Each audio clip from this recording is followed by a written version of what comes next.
petit côté Mister Budget là-bas. C'est bon? Donc, bonjour. Ça commence bien. Ok, il faut que je m'habitue.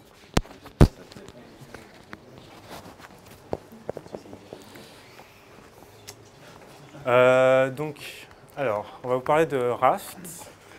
Et plus globalement, en fait, on va vous parler des systèmes distribués. Et, en fait, on trouvait que ce n'était pas un sujet qu'on abordait si souvent que ça ici, alors que finalement, on la pratique tous les jours.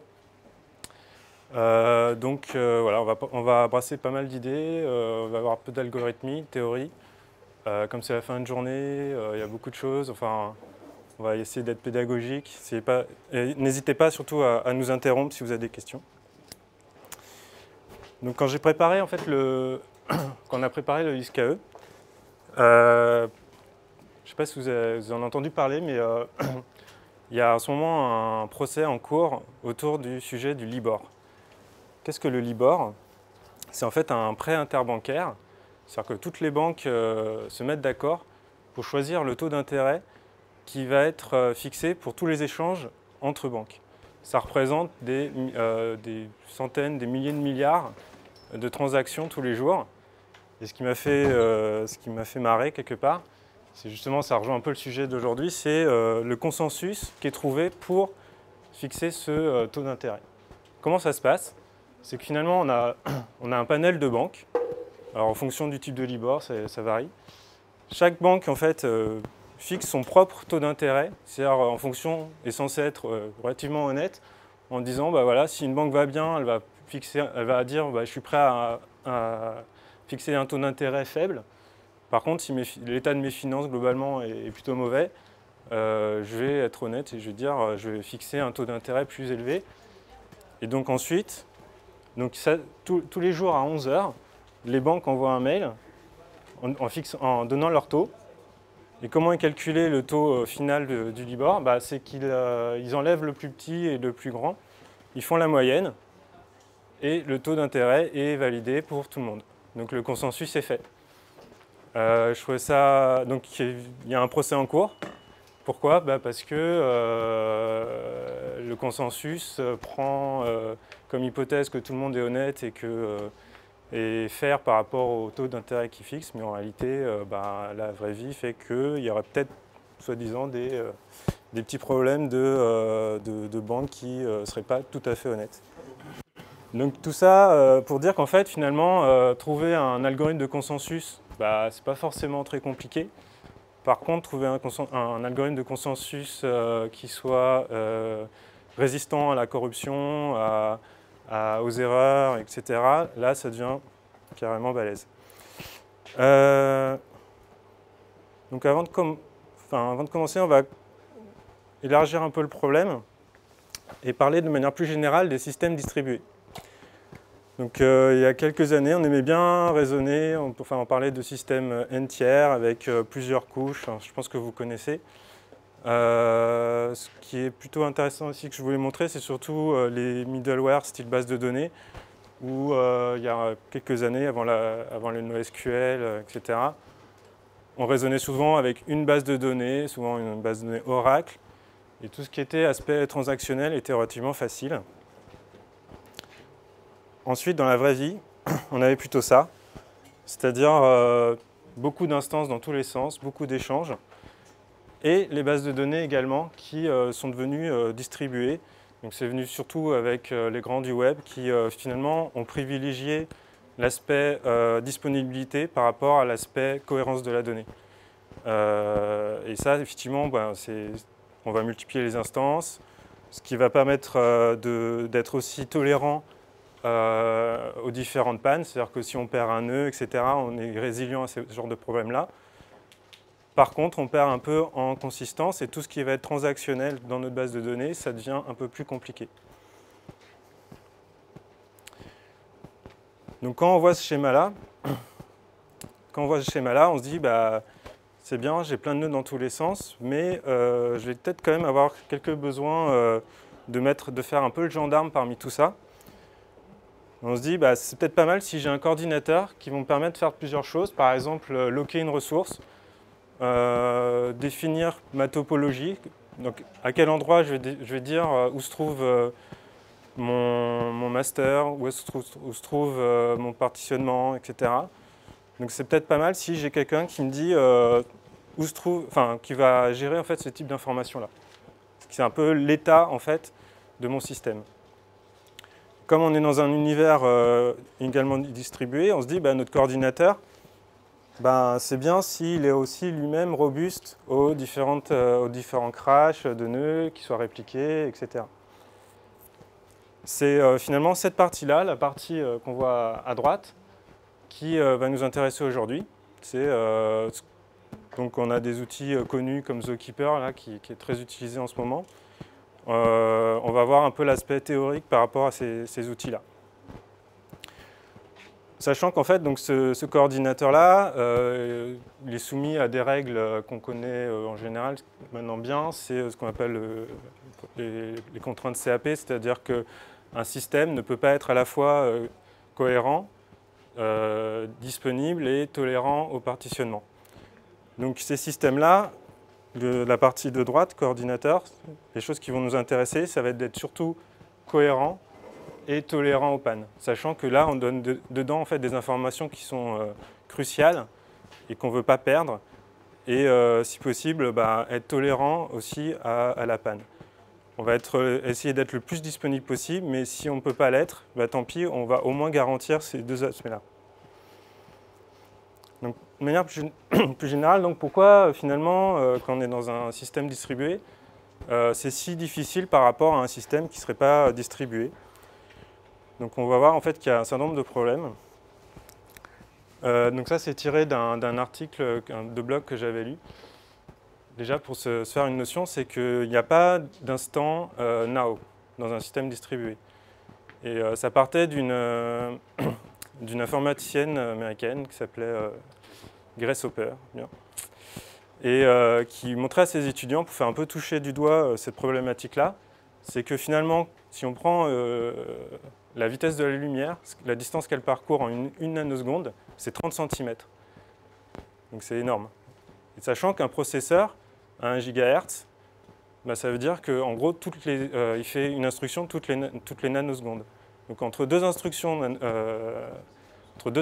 finalement, si on veut une représentation mentale ou physique, on peut se dire que finalement, il y a l'équivalent au minimum de 30 cm entre deux instructions. Ça permet au fait finalement de se dire, même si on a deux process qui tournent au même endroit, sur le même serveur, sur le même processeur, il y aura toujours finalement une distance qui se crée entre ces deux process. Et il ne faut jamais raisonner en se disant, c'est bon, c'est dans un temps tellement court que finalement on peut estimer que les événements sont simultanés. En fait, ça n'existe pas. Et souvent, finalement, les erreurs qu'on va voir, finalement, qu'on pourrait avoir, des problèmes de cohérence, des choses comme ça, si on part de cette hypothèse-là, on va voir de quelque chose de faux.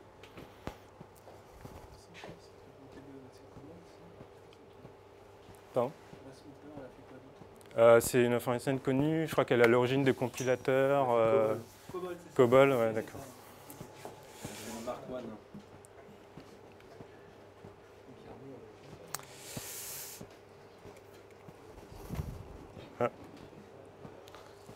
Désolé, hop, je suis allé trop loin. Excusez-moi, il y a de la latence sur le truc. Putain. On va y arriver. Donc, pourquoi c'est si difficile? Hop. Un autre piège courant, c'est ce qu'on appelle, alors je ne sais pas comment on dit en français, les erreurs qu'on fait régulièrement dans le calcul distribué. Les préjugés qu'on a effectivement sur le réseau. C'est-à-dire qu'un réseau n'est jamais fiable. Il y a toujours de la latence, la bande passante infinie est impossible, etc. etc. C'est vraiment des hypothèses qu'il faut en prendre en compte quand on fait du système distribué. Je vais me tirer une balle encore dans le pied, c'est-à-dire qu'en fait, quand j'ai commencé à m'intéresser au sujet, donc je suis parti du papier sur Raft, qui est vraiment très puissant au niveau de la pédagogie, etc. Et ce qui m'a fait découvrir aussi, c'est qu'il y a énormément de théories autour du système distribué, des trucs, des papiers universitaires, enfin c'est vraiment très puissant. Beaucoup de choses qui nous dépassent, il faudrait beaucoup de temps pour plonger dedans, mais c'est assez riche. Et donc en fait, il y a un papier assez connu, donc Fisher, Lynch et Partesson, qui a statué qu'effectivement, qui a prouvé qu'il était impossible de garantir un consensus dans un système distribué quand les communications sont asynchrones, et que si jamais même ne serait-ce qu'un seul des process tombe en panne, on n'est jamais sûr finalement de pouvoir garantir qu'à un moment donné, on va trouver le consensus par rapport à une valeur. Donc en se disant ça, on se dit bon c'est foutu, mais voilà. Ce qui est quand même le petit bémol par rapport à ça, c'est que souvent, donc on a donc le safety, ça va être le fait qu'on va sécuriser la mise à jour de la valeur dans le système. Fault tolerance, bon, vous comprenez. Et ce qu'on appelle liveness, en fait, c'est la possibilité qu'à un moment donné, on va finir par converger pour trouver un consensus. Donc on ne peut pas, en théorie, avoir ces trois hypothèses-là en même temps. Ça rejoint un peu le problème sur CAP. Dans la vraie vie, en fait, on se rend compte que surtout la partie vivacité, liveness, par intermédiaire de timeout, etc., on va quand même finalement avoir des systèmes qui sont relativement convergents malgré tout. Et c'est un peu ce qui va nous sauver pour la suite.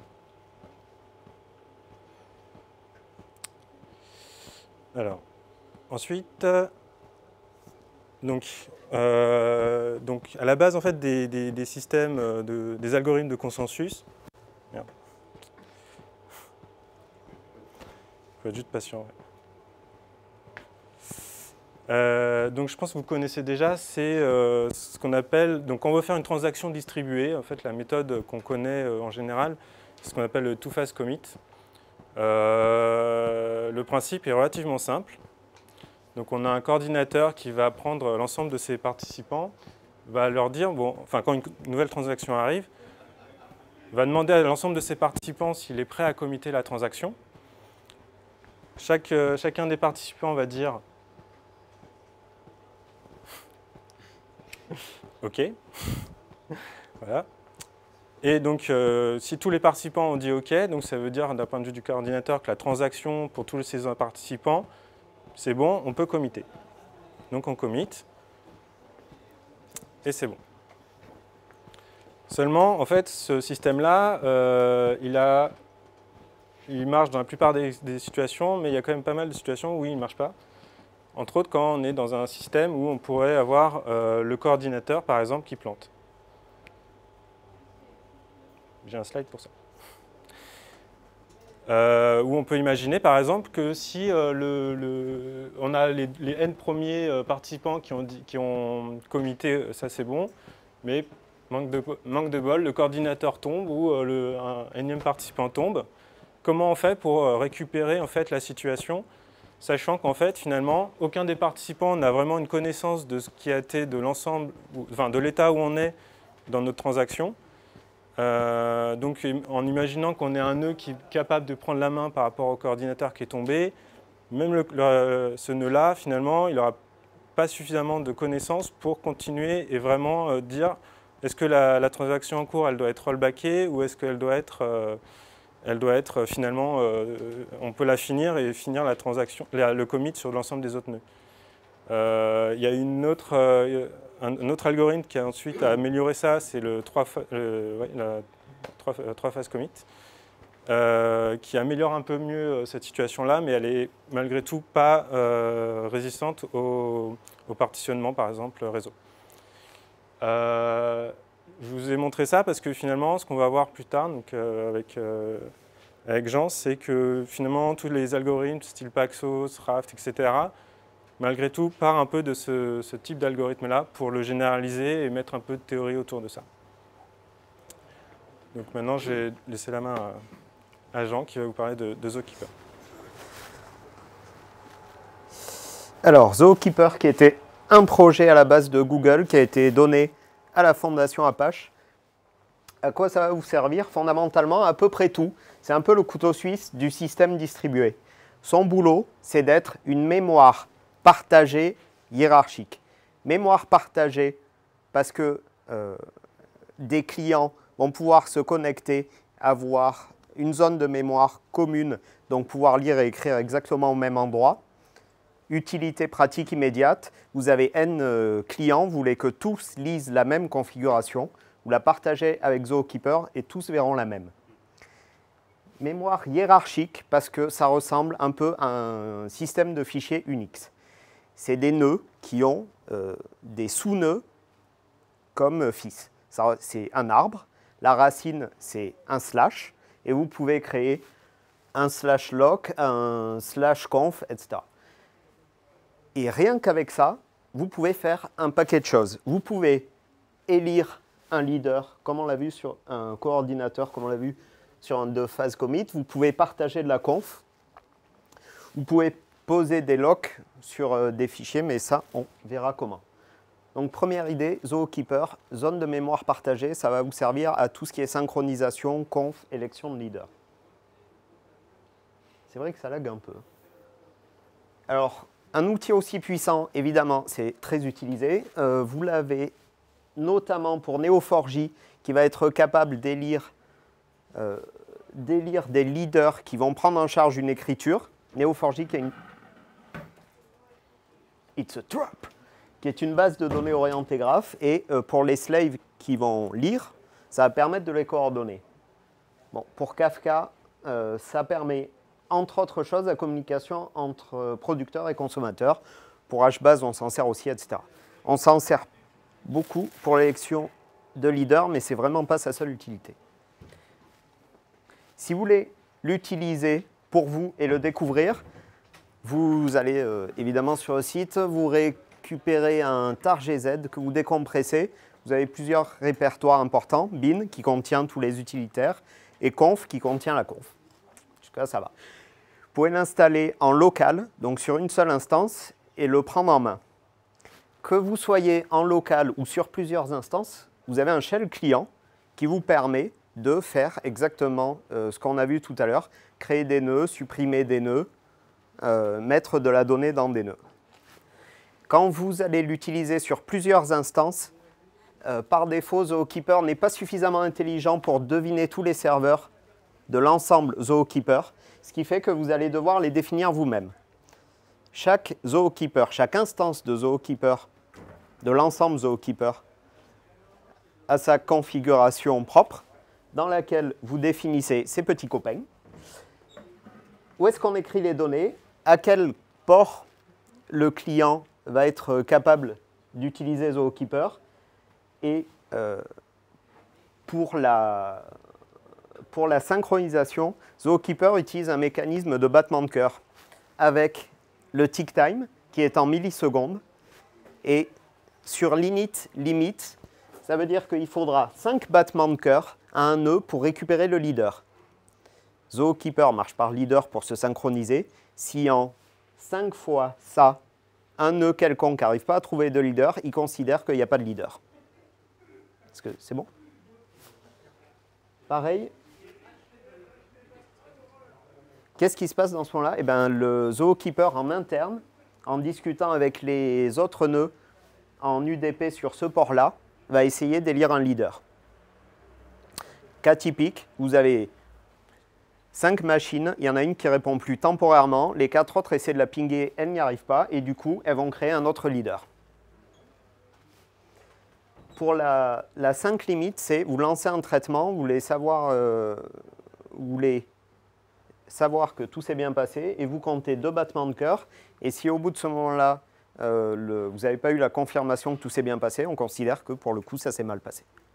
Ça, c'est les valeurs par défaut. Libre à vous de les modifier. Petit point, ici vous avez le port qui permet de communiquer entre les différentes instances pour se synchroniser entre elles. Et là, vous avez le port pour discuter avec le leader.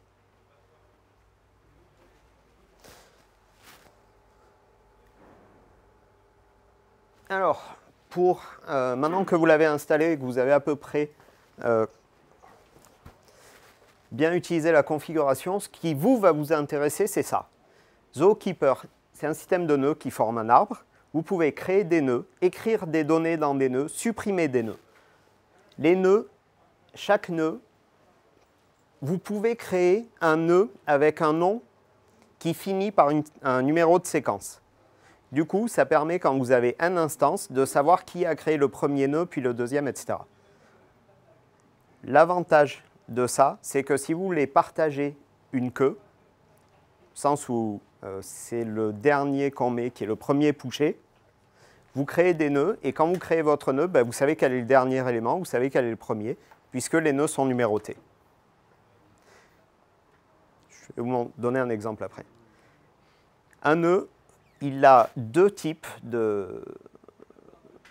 il est de deux types. Quand un client va créer le nœud, si jamais le client tombe, un nœud éphémère va disparaître à la mort du client ou à la fin de la session d'un client.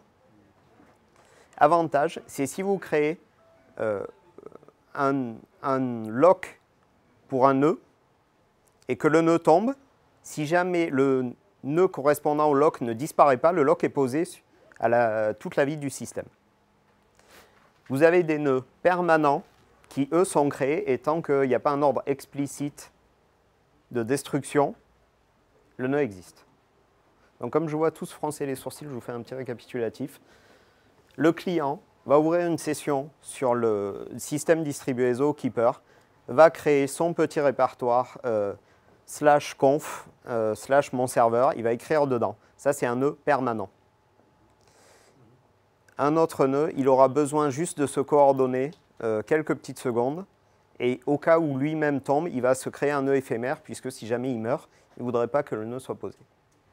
Pour arriver à synchroniser divers clients, un client peut poser un watcher sur un nœud. C'est-à-dire, on crée un nœud de nom donné, peu importe qui le fait, vous attendez à être prévenu de l'arrivée de ce nœud. Par exemple, vous créez un nœud permanent conf, tout le monde va poser un watcher sur le nœud conf pour savoir quand est-ce qu'on a la conf à disposition. Si vous utilisez le shell client dont je vous ai parlé tout à l'heure, ça ressemble vraiment à créer un nœud, met telle valeur dedans, lit telle valeur dedans. Un exemple bête. Comment est-ce qu'on pose un lock dans un système distribué? On utilise Zookeeper. On va créer un répertoire, enfin l'équivalent d'un répertoire lock. Chaque nœud qui voudra poser un lock sur le fichier va dire son nom, par exemple son IP, et va créer un nœud séquentiel. Donc on saura que ce nœud a été le premier à écrire dans le répertoire lock.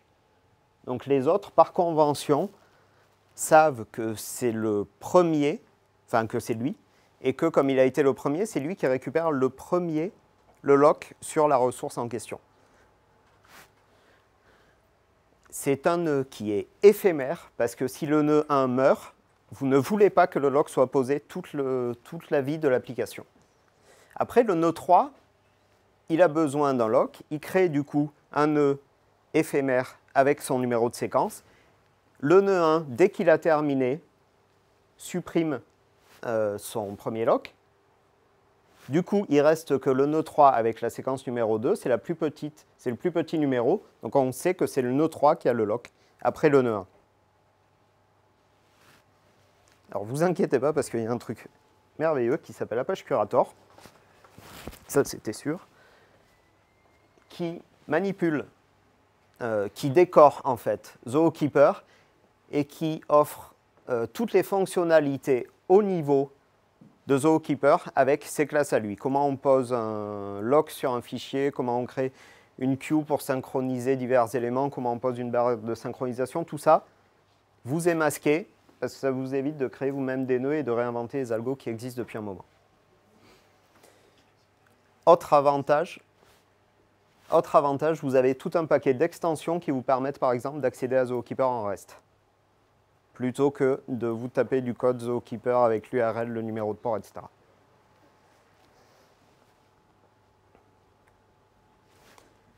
Donc Zookeeper, un de ses buts, c'est de lire et écrire dans des nœuds, mais comme vous vous doutez, il y a plusieurs instances. Chaque instance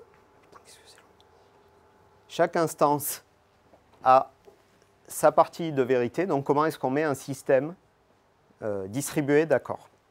Là, de manière plus générale, sur un système distribué, vous avez des traitements réalisés par certains leaders qui sont représentés en bleu. Les nœuds, en général, vont finalement stocker des variables avec des valeurs. Vous pouvez très bien avoir deux leaders qui chacun sollicitent les nœuds pour réaliser des traitements. Du coup, vous avez des nœuds qui ont été prévenus par un leader, mais pas d'autres, pour lesquels les valeurs ont changé, mais pas d'autres. Et du coup, si un client pose à un système distribué une question toute simple, comme « quelle est la valeur de x maintenant ?», ben, c'est un peu compliqué parce qu'en fonction du nœud à qui on demande, on aura une réponse différente. C'est vraiment un des gros problèmes avec les systèmes distribués. De même, vous voyez le petit CL pour client en bas qui dit x égale 1. À partir de maintenant, je veux que x égale 1. Comment est-ce qu'on met un nœud? Comment est-ce qu'on met les nœuds d'accord? Donc, vous comprenez bien que les deux parties sont liées.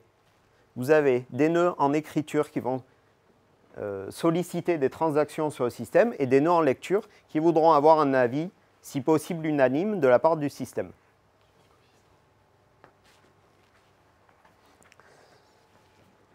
Pour faire ça, il y a un algorithme de lecture qu'on va vous présenter et qui est relativement trapu, mais qui ne sera rien à côté de ce que vous a présenté Rémi, qui est de lever une majorité en lecture. L'idée de Paxos, en quelques mots, c'est très simple. Si j'arrive à lever, si j'ai 2000 nœuds et que j'arrive à trouver 1001 nœuds d'accord sur la valeur de x, je considère que le système a répondu que x était égal à temps. Fondamentalement, Paxos, c'est un algorithme pour lever une majorité d'accord sur une question. Une fois que tout le monde est d'accord sur la question, chaque nœud est capable de propager la valeur à ses copains qui voient autour. Et du coup, ceux qui ont la valeur sont capables de répondre à un client. Paxos, un algorithme de lecture qui répond, qui répond à ça. Quelle est la valeur de x? Paxos. Les acteurs là-dedans, vous avez un accepteur qui est en fait exactement un leader, qui va essayer de se connecter à une majorité de proposeurs pour se mettre d'accord sur la question. Chaque proposeur va diffuser au learner, L, la valeur qu'il a appris, et du coup, L ou d'autres pourront répondre au client. Pour écrire, là, je vais vous évoquer l'algorithme de Zookeeper qui s'appelle le Zookeeper Atomic Broadcast, qui utilise à peu près la même idée. Pour qu'on considère qu'une écriture soit viable dans un système, il suffit de lever une majorité qui a accepté d'écrire la valeur lui-même sur son propre nœud. Du coup, on voit bien que les deux sont complémentaires. Si vous demandez à une majorité d'être d'accord en lecture, il faut qu'une majorité ait accepté l'écriture. Zookeeper, c'est un algorithme où l'article doit faire une dizaine de pages, donc en très très résumé. Pour un traitement, un leader est élu et va gérer la transaction. La transaction de dire x égale 1. Il va essayer de contacter une majorité de followers. Il va leur dire « Coucou, c'est moi le leader, maintenant vous écrivez x égale 1 ». Il espère qu'une majorité va lui dire « C'est bon, j'ai bien compris. J'ai bien écrit que x égale 1 », exactement comme on avait évoqué sur le commit en 2 temps. Donc lui, il va recevoir la confirmation, il espère, d'une majorité de nœuds, et du coup va pouvoir dire au client « C'est bon, c'est fait ». Majorité stricte de nœuds. Du coup, que ça soit Zab ou Paxos, il y a quand même des idées qui ressortent. Premièrement, fondamental sur les systèmes distribués, il y a plein de traitements au même moment, il y a des nœuds qui sont avertis de traitement et pas d'autres. Donc chacun a sa petite partie de vérité localement. Que ça soit en lecture ou en écriture, si on regarde bien Paxos ou Zab, c'est exactement la même idée. Il y a un leader qui est choisi pour le traitement. Le leader va essayer de lever une stricte majorité en essayant de se connecter à un maximum de nœuds.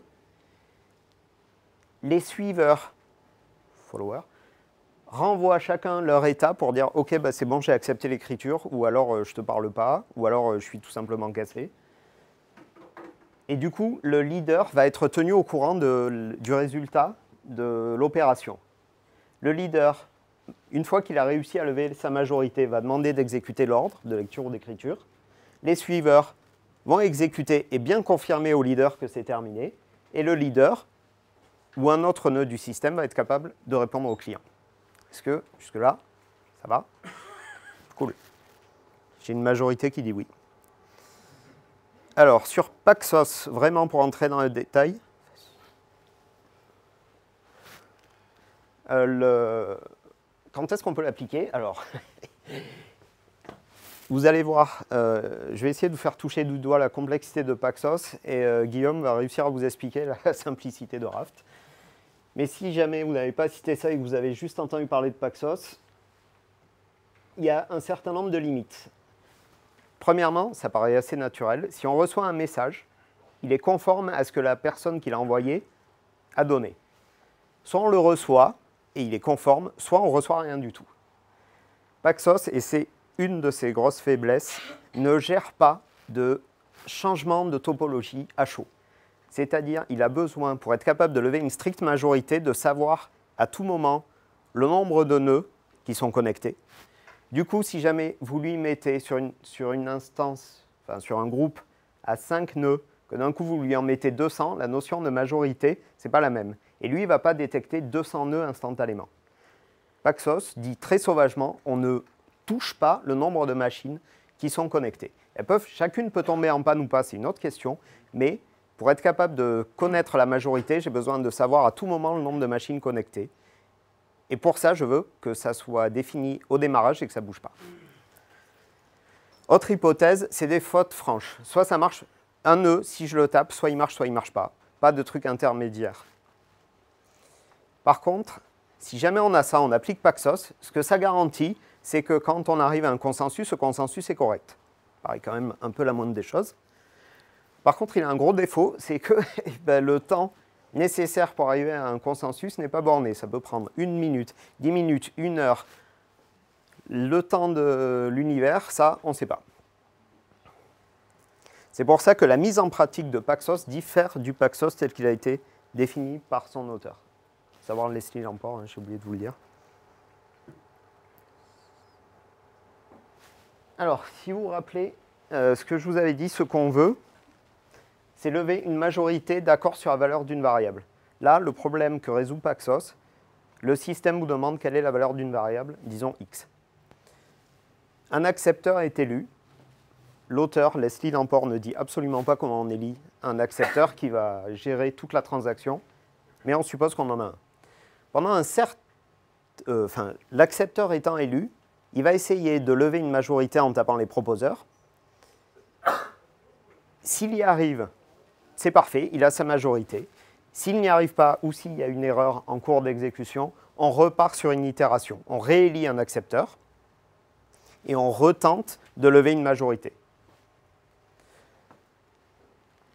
Si jamais tout marche bien, j'ai une majorité de proposeurs qui ont bien répondu. Chaque proposeur va diffuser au learner qui va répondre au client. Ça, je vous l'ai dit au moins 10 fois, mais au moins je suis sûr que c'est rentré.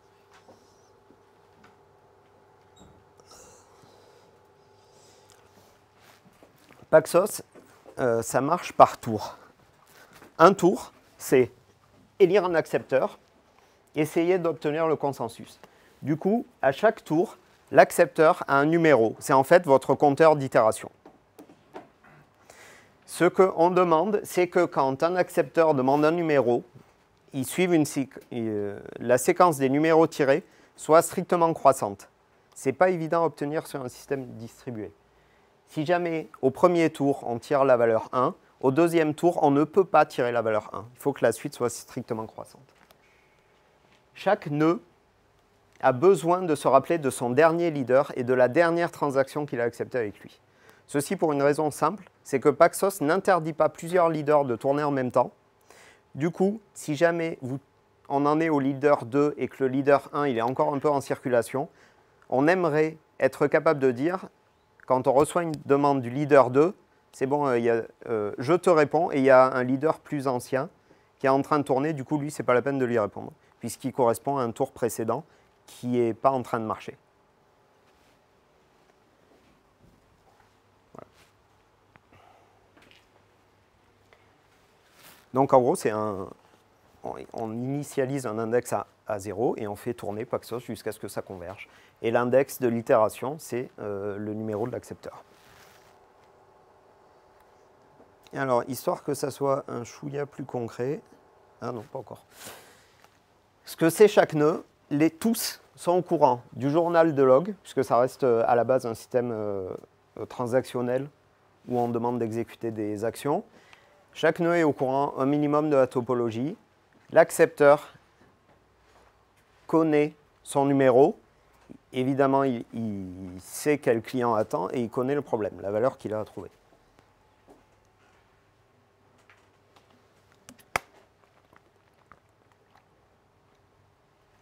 Paxos, c'est 2 temps. Phase de préparation, où on... Je suis bon là en temps? Ok. Il y a une phase de préparation. Là, on est en tour numéro 2. L'accepteur va taper 2 proposeurs et va leur dire « C'est moi le leader numéro 2, donnez-moi la valeur de X. » Il y en a un qui n'a pas été sollicité.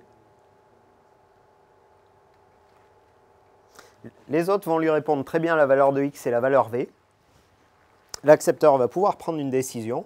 Dans ce cas-là, il y a 2 nœuds sur 3 qui sont d'accord. C'est parfait, on dit que la valeur de X, c'est V. Du coup, l'accepteur va répondre à tous les nœuds de la majorité. J'ai pris ma décision, la valeur de X, c'est V. Et le proposeur va réussir à taper tous les nœuds qui sont, enfin, des nœuds qui ne sont pas au courant et leur dire la valeur de X, c'est V. Par contre, si on est au 2e tour et qu'il y a quand même un accepteur du 1er tour qui a survécu, eh ben, tout simplement, les proposeurs qui ont été rejoints, enfin qui ont été sollicités par le nœud 2,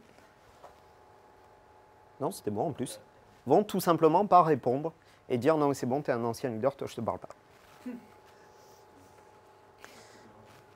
C'est vrai.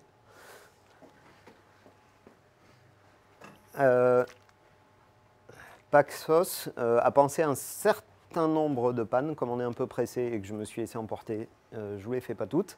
C'est un algo franchement complexe qui a besoin d'une topologie fixe, donc je vous laisse deviner le bazar que c'est quand vous avez des vieilles machines et qu'il faut passer à une version plus récente. L'article a été écrit par Leslie Lamport, il en a fait 2. Un qui fait 40 pages et qui est imbitable. Il a dû en écrire un deuxième qui fait que 14 pages, qui s'appelle Paxos Made Simple, et où il m'a fallu une bonne vingtaine d'heures pour réussir à comprendre de quoi ça parle. En résumé, ce que je vous ai répété 100 fois, un client veut savoir un état, un leader va lever une majorité, 2 grandes parties, mettre tout le monde d'accord et diffuser la valeur. Sur Paxos, oulala, c'est compliqué. Et du coup, on va avoir un algorithme beaucoup plus intelligent, Raft. Ouais, donc effectivement, donc le problème principal avec Paxos, donc pendant très longtemps, ça a fait référence dès qu'on avait besoin d'un système de consensus, un algorithme solide, etc. Par contre, il n'y a jamais eu d'implémentation réellement noir sur blanc. Et à chaque fois, que ce soit les algorithmes, enfin Google a Chubby, je crois que ça s'appelle, c'est un peu basé sur ça. Zookeeper, c'est aussi un peu basé sur ça. Mais finalement, Paxos, on a la preuve formelle. Par contre, il est tellement compliqué que finalement, l'implémentation elle-même dévie souvent par rapport à la théorie. Et donc finalement, on sort du cadre en fait, de Paxos. Et donc voilà, Raft, qui justement, dans un de ses objectifs, c'est de répondre à ce type de...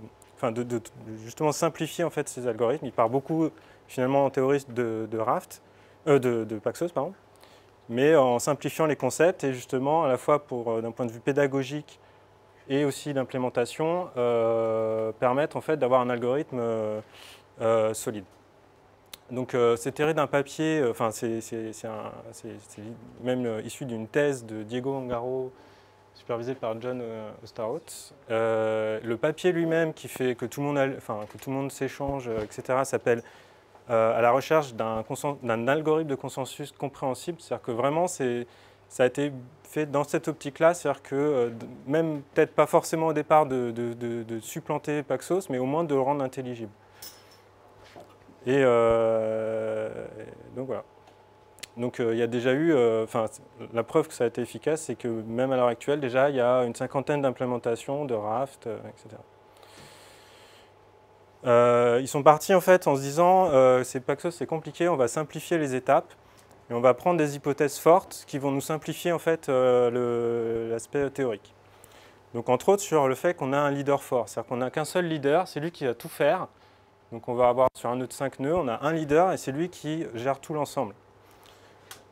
Pour les problématiques aussi, d'élection d'un leader et sur le fait que, ce qu'on parlait tout à l'heure de la vivacité, c'est-à-dire que le fait qu'à un moment donné, on puisse être dans un système où finalement on n'arrive jamais à trouver de leader, ils ont trouvé une astuce, entre guillemets, c'est de fixer des time-out avec des temps aléatoires et on verra qu'en fait ça aide à trouver toujours finalement un consensus.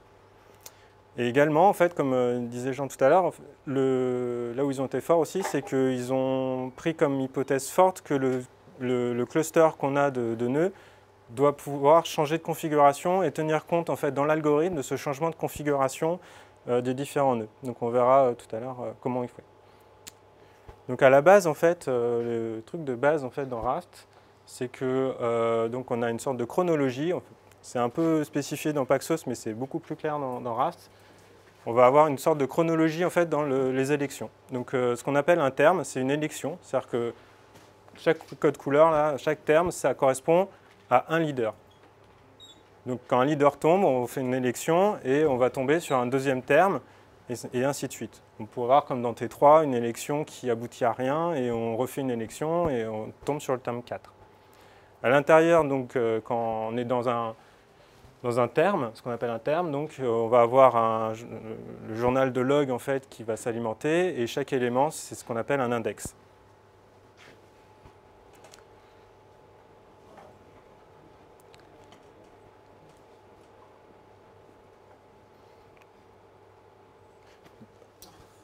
Donc, ce qu'on n'a peut-être pas dit, c'est que finalement, le cœur en fait, de ces systèmes-là, c'est des machines à état. Donc, désolé. Donc, chaque nœud, finalement, a 3 rôles différents. Donc, soit peut être un leader, il n'y en a qu'un par cluster, peut être un follower, donc ça va être la principale fonctionnalité des nœuds. Donc il va se synchroniser par rapport au leader, va lui demander les mises à jour éventuellement des transactions. Et quand un leader tombe, son troisième état, c'est d'être candidat, bien sûr. Donc l'astuce, entre guillemets, c'est d'avoir un timeout, c'est-à-dire que les followers, enfin le leader envoie des heartbeats régulièrement à chacun des followers. Si un follower n'a pas reçu de heartbeat à un instant T, enfin au bout d'un certain temps, il va devenir un candidat. Et ensuite, une élection se crée. Donc, comment se crée l'élection? Donc, donc là, on est dans une situation, on a un leader avec, qui serait done, ou enfin, il y a un partitionnement réseau, peu importe. Donc, on voit que les 4 autres nœuds, enfin les 2 nœuds du milieu, par exemple, deviennent détectent qu'il n'y a plus de leader et donc se mettent en tant que candidat. Ce qui va se passer, donc, c'est chacun des candidats va interroger les autres nœuds pour qu'ils puissent voter pour lui. Donc, avec quelques règles qui sont que pour qu'on puisse voter pour un candidat, le follower va vérifier qu'au niveau de ce journal de transactions, ils sont au même niveau par rapport à ce qu'a le follower. C'est-à-dire que un candidat ne peut pas voter, un follower ne peut pas voter pour un candidat qui serait trop en retard dans la chronologie des transactions. Donc, avec ces règles-là, finalement, va émerger un candidat qui va être élu leader. Donc là, en l'occurrence, le candidat peut voter pour lui. Donc là, on voit que le candidat du dessous, il est un peu en retard par rapport au candidat 3, et quand le candidat ici va demander à voter le vote de ce deuxième candidat, lui, il va voir qu'il est en retard par rapport à lui, donc il va dire « Ok, en fait, moi, j'arrête d'être candidat parce qu'effectivement, toi, tu es plus à jour, donc je vote pour toi, et ainsi de suite. » Il pourrait y avoir, en fait, au bout de finalement, on pourrait avoir tous les nœuds qui sont à égalité, et finalement, on pourrait avoir des situations où il n'y a pas de leader qui se crée dans un premier tour. Mais comme on a des temps de timeout qui sont aléatoires pour tomber sur l'élection, on estime que finalement, on va, au bout de quelques runs, on va finir quand même par faire émerger un candidat, enfin un leader. Donc voilà, donc là c'est le nœud après réélection d'un nouveau leader. Ensuite, ce qui est fort aussi dans RAS, c'est que donc ils sont partis de ce qu'ils appellent des garanties, qui sont un peu des propriétés du système, qui vont, c'est des règles en gros que le système doit valider à tout instant. On va voir donc il y a 5 règles. Ces 5 règles-là, pour chaque nœud, par rapport à son journal de log essentiellement, ces propriétés-là doivent être vérifiées. Et d'un point de vue formel, en fait, ça permet, dans toutes les situations, un nœud tombe, le leader tombe, etc. Du moment qu'on vérifie ces propriétés-là, on est sûr qu'on sera bon et qu'on aura nos journaux de transactions entre eux qui seront cohérents.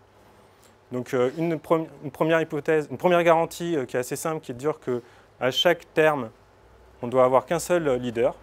Donc déjà, c'est une hypothèse forte. Une deuxième hypothèse, c'est que, le journal de transaction ne peut être que du happen only. C'est-à-dire que quand les transactions arrivent sur un nœud, sur le leader il ne peut pas s'amuser à se dire « Ah bah tiens, là, celui-là, en fait, je vais peut-être le placer dans une transaction précédente parce que finalement, etc. » Enfin, c'est vraiment de l'happen only et on rejette une transaction qui irait s'insérer au milieu du journal de log. Donc ça, pareil, c'est une hypothèse forte. Une troisième hypothèse, c'est ce qu'on appelle le log matching. Ça paraît un peu... donc, le principe, c'est que là, on a par exemple le journal de log de 2 nœuds différents. Il suffit que finalement, la dernière valeur ait le même terme, le même index et la même valeur. Si on a cette propriété-là, ça signifie que toutes les autres transactions précédentes sont égales. C'est une propriété, c'est-à-dire que le système ne peut pas faire autrement que cette propriété-là. On verra que c'est utile ensuite pour prouver certaines situations. Donc voilà, chaque nœud est égal. Ensuite, une autre propriété, c'est sur le leader. Le fait que si on a, donc là on a le journal de log d'un follower, ici d'un leader. Un follower peut être en retard par rapport à un leader, ça peut arriver. Par contre, on sait que si le follower contient ça dans son journal de log, on est garanti que le leader l'a aussi dans son journal de log. Donc, et dernière propriété, c'est que quand on compare deux journaux de log, il est impossible, c'est un peu évident par rapport aux autres propriétés, mais c'est impossible d'avoir, pour le même index, pour le même terme, 2 valeurs différentes dans deux journaux de log différents. Donc voilà, donc là on a défini en fait nos sortes d'axiomes en fait, de notre algorithme. Et partant de là, finalement, tout ce qui suit va pouvoir être prouvé formellement et permettre de garantir la cohérence du système. Donc quand on est dans le run, on a par exemple ici un leader avec 4 followers. Plein de situations finalement peuvent se créer. Un leader tombe, redémarre, le leader, il n'y a pas eu de candidat pendant que le leader est tombé et qu'il est redémarré, ou au contraire, il y a un autre leader qui a pris la main mais il n'a pas committé toutes ses transactions, etc. Il y a plein de situations qui peuvent être assez compliquées à gérer, mais toutes les propriétés qu'on a vues précédemment vont permettre de garantir qu'on est toujours cohérent. Donc là, par exemple, on a un leader. Bon, celui-là, il est juste un peu en retard, il lui manque un commit. Celui-là, c'est un peu plus bizarre. En gros, il est tout le temps, il a bien suivi le leader, sauf que là, effectivement, on voit qu'il a des transactions qui n'ont pas encore été committées, alors que le leader, lui, n'est même pas au courant de ces transactions. On verra plus tard, le slide d'après, comment ce genre de choses peut arriver. On peut même avoir, en fait, le leader serait tombé juste après le terme 1. On a un nouveau leader qui a été créé, il a fait plein de choses, mais il ne les a pas committés. Les guillemets, là, les pointillés, c'est-à-dire que ce n'est pas encore été commité.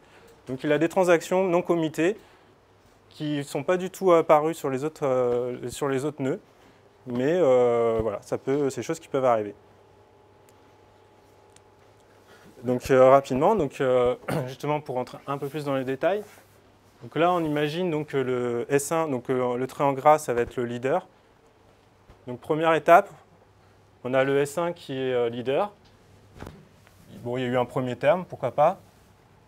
Là, il a commencé à répliquer une nouvelle transaction, mais qui n'est pas encore committée, puisqu'on voit bien qu'il n'a pas répliqué sur la majorité des nœuds. Le serveur 1 tombe. Du coup, un nouveau leader a été élu, on va dire que c'est S5. Pareil, il reçoit une transaction, mais il n'a pas eu encore le temps de la répliquer sur les autres nœuds. Donc finalement, il garde l'information de cette transaction-là, mais il ne l'a pas encore committé de manière sûre. Du coup, là, manque de bol, S5 à nouveau tombe. Donc il n'a pas encore appliqué tout ça. C'est à nouveau S1 qui devient le leader. Donc nouveau terme, donc là maintenant on est au terme 4. Et on a donc des transactions qui arrivent sur le terme 4. Ce qui est intéressant de noter, c'est qu'en fait, pour simplifier, en fait, c'est-à-dire que dans Paxos, je pense, ce qui serait passé, c'est que là, au lieu de dire, je vais, avant de faire l'étape 4, pour pouvoir la répliquer sur tous les autres nœuds, il va dire, ah non, en fait, j'ai déjà des transactions dans l'étape 2 qui n'ont pas encore été répliquées partout. Donc, il serait parti, il a dit, bon, bah, avant de faire la 4, je fais le 2, etc. Mais en fait, ça complexifie beaucoup en fait, l'algorithme. Parce que du coup, on est sur plusieurs termes en même temps, enfin, c'est assez compliqué. Et justement, quand on a vu la règle, par exemple, du log matching, qui dit que finalement, si je commit la dernière transaction, toutes les autres transactions sont de fait committées, on va juste faire, l'algorithme va juste se porter sur le dernier terme, ici le numéro 4. Donc, la situation, donc, en imaginant que S1 ne tombe pas et a le temps de répliquer, ce qu'il va faire, c'est qu'il va d'abord répliquer la 4, avec son journal de transaction, il va le committer partout. Et là, on sera dans la situation ici où il aura répliqué sur les 3 autres nœuds. Et du coup, ça sera validé. Et finalement, implicitement, les transactions qui n'étaient pas committées en 2 seront committées également. Il peut y avoir une autre situation où le S1 tombe à nouveau. À ce moment-là, le S5 est réélu et lui a le temps de répliquer. À ce moment-là, on perd toutes les transactions non committées et là, on serait sur cette situation-là où on aurait perdu les transactions qui ont été sur le terme 2 et 4.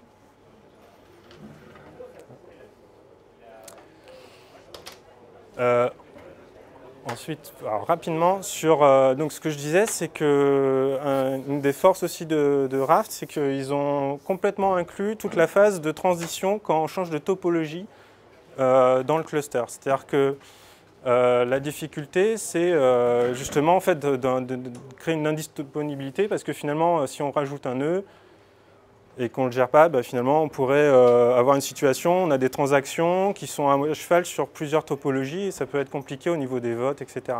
Ce que fait Raft, c'est assez malin, c'est de dire qu'en fait, la configuration fait partie des transactions, comme une transaction lambda, c'est-à-dire que dans son journal de transaction, il a un commit un peu spécifique qui est la configuration. Donc dans C1, en gros, on a la topologie des 3 autres nœuds, enfin de l'ensemble des 3 nœuds. Il a bien répliqué au sens de vraiment, avec le consensus, enfin avec les règles de transaction standard. Donc tous les nœuds ont cette information-là de la configuration 1. Donc si on voit un cas où maintenant on veut changer de configuration, par exemple ici c'est un exemple où on perdrait le leader, enfin on enlève le leader avec la nouvelle configuration, on enlèverait le leader et on aurait un nouveau follower. Ce qui va se passer, en fait, c'est qu'on va être dans ce qu'ils font, c'est qu'ils ont une configuration où on sera à cheval sur 2 configurations à la fois, dans la phase de transition. C'est-à-dire que pendant la phase de transition, on a à la fois la configuration 1 et la configuration 2 qui inclut le nouveau nœud. Et en fait, ce qui fait que donc, pendant toute cette phase-là, sachant que bon, c'est dynamique, c'est-à-dire que la nouvelle configuration va arriver sur le leader 1, ça se trouve, dans un premier temps, ces 2 nœuds-là n'ont pas connaissance de la nouvelle configuration-là. Il va y avoir le temps de réplication.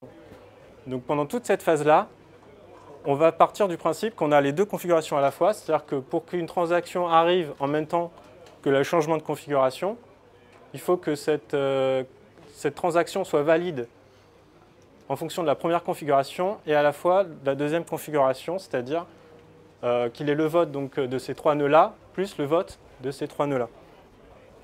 Donc ça, c'est toute la phase de transition. Et une fois que la configuration 1 et 2 a bien été répliquée sur tous les nœuds, on passe sur la configuration 2, qui sera cette fois-ci valide, qui validera en fait le changement de topologie pour de bon. Et du coup, là, le leader donc, disparaît. Une élection va du coup, dans ce cas-là, on va avoir une élection de leader. Et on aura fait notre changement de configuration. Donc on voit que finalement, avec un principe relativement simple, on peut faire du changement de configuration à chaud, tout en restant relativement disponible.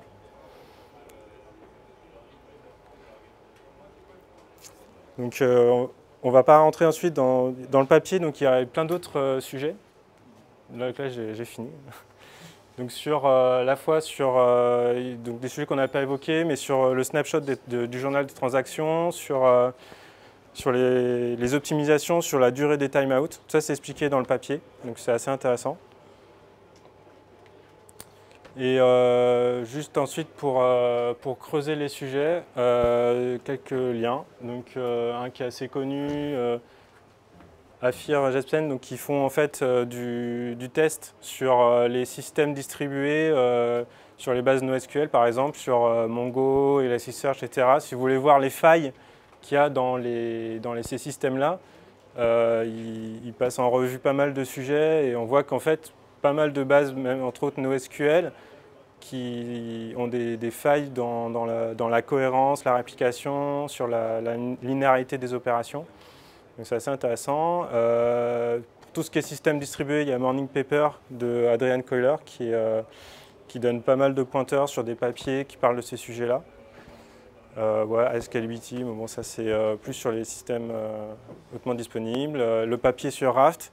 Sur le site de Raft, là, il y a tout un simulateur en JavaScript qui est vachement bien fait. Donc si vous voulez rejouer un peu tous les scénarios à la main en JavaScript, c'est pas mal. Et QACM parce qu'il y a des sujets vachement intéressants dessus. Voilà, donc en fait, bon, c'était un peu compliqué, il y avait beaucoup de théories, mais je pense que l'idée surtout principale, c'est vraiment de...